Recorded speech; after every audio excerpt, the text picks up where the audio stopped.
Well, hello, glue sniffers, paint hoppers, and other people of plastic, or in this case, resin. Uh, this video series will be about a special project. If you're one of Max's glue troopers, by the time you see this, you will have seen it on his channel.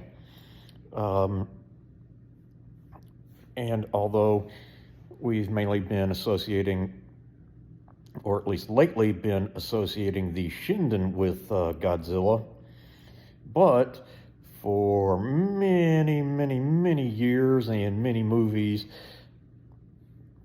the F-86 Sabre was the main plane used against Godzilla, or as hopefully coin a new term for this, Godzilla's favorite fast food.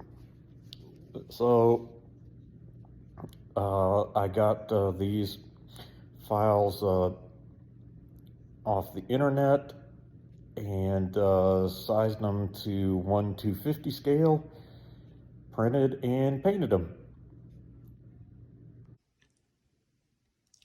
There are plenty of YouTube channels with great modelers who have great production skills.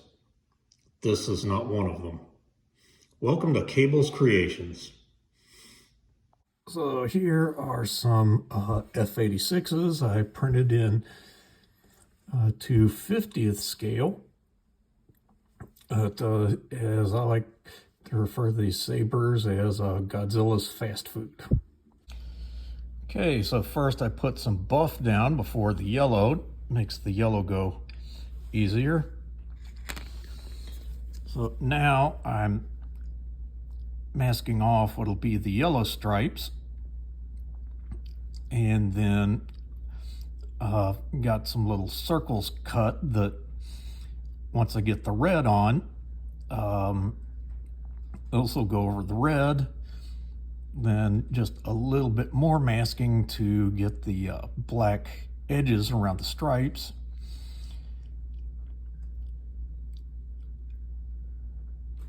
And then the aluminum. Well, in the process of masking these, laying down some masking to get the black stripes around the yellow stripes, and then realized, oh, can mask off the canopy as well. All right, got almost all the masking done. Just need to put real thin ones on the edge of where the yellow stripes are going to be, and then I can get them coated with aluminum. All right, there they are.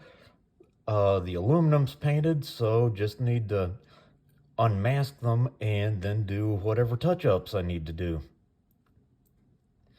And then they'll be off to Florida.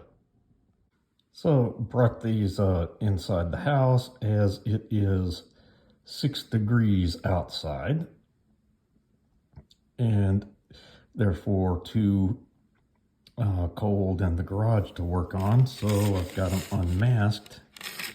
And something that I can do inside with wifey's permission,